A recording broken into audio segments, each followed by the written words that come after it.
going to call Chief Meteorologist McCall Vrydaghs, looking at fog, freezing rain, and then fast forward to the weekend.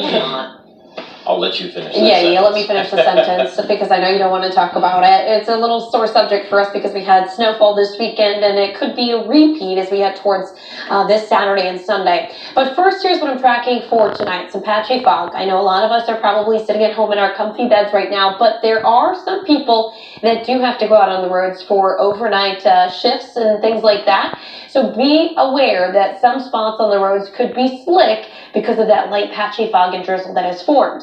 I'm also watching a system that comes in on Thursday. May initially start as some freezing rain, change to rain, and then perhaps back over to snow before it wraps up. And then another chance for some wintry weather moves in for the upcoming weekend. And there appears to be the potential for an accumulating snow. So we're going to detail all of that as I take you through the next couple of minutes. First, we're going to start out with our visibility map. And you can see that that fog has become quite dense in a few spots. That includes Eaton. You're less than a mile visibility there. We've got a mile visibility in Springfield and 5-mile visibility for you in Urbana. As we head through the evening hours and overnight, we're going to look at clouds actually thickening up from the northwest. So once we get rid of the clear conditions, that fog potential will slowly decrease and conditions should improve by the time we get into early tomorrow morning. That being said, if you come up on any foggy spots or it looks like the road might be a little wet, just assume that it could be slick and take it a little bit slower for your drive anywhere around the area tonight or early tomorrow morning. Here's a look in Xenia. You may see a little bit of a haze out there. That's that little fog that's forming. We're at 18 degrees. We've got wind chills in the single digits. And we're going to be looking at wind chills in the single digits into tomorrow morning because our overnight low is down around 15 degrees. Now, with the cloud cover moving in, that actually stops how cold we're expected to get through the night. So that's a good thing for us. But wind chills likely to be in the upper single digits north in the morning, low teens south of I-70. For your day tomorrow, clouds are going to be thickening up through the day. We should be dry from sunrise to sunset. There is a little clipper that comes through tomorrow night into early Wednesday that could bring us a few areas of flurries or light freezing drizzle for the overnight hours. So we'll keep an eye on that. But that's not our significant storm system that we're watching at this point in time.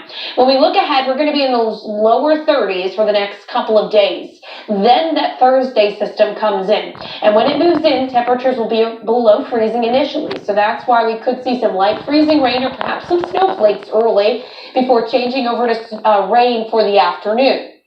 That system moves off to the east. It may briefly end as some light snowfall, depending on when the cold air gets here and when this moisture exits.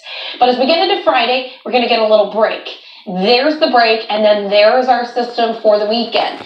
Now, we're still several days away, and we are seeing differing model solutions showing the timing and placement of this storm system.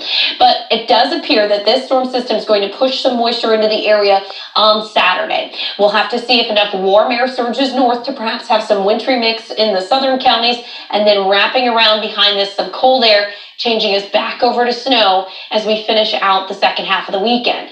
It appears that we're going to see some accumulating snow in the Miami Valley. Where the highest snow totals will be and how much to expect is still to be determined at this point. We've got a couple of systems we need to get through before we can really pinpoint where those things are going to be focused in the Miami Valley. But for tomorrow, we're chilly, 32 degrees, a few flurries perhaps early Wednesday. We'll see that chance for a freezing rain to rain on Thursday, and then comes that weekend storm. Of course, meteorologist Kirsty's on TV is going to be in the morning. She'll have any chance for some patchy fog left over from tonight and looking ahead to those next few systems. Scammers could be using your own bank to try to get your money. How phony messages could cost you big. News Center 7, more local news than any other station.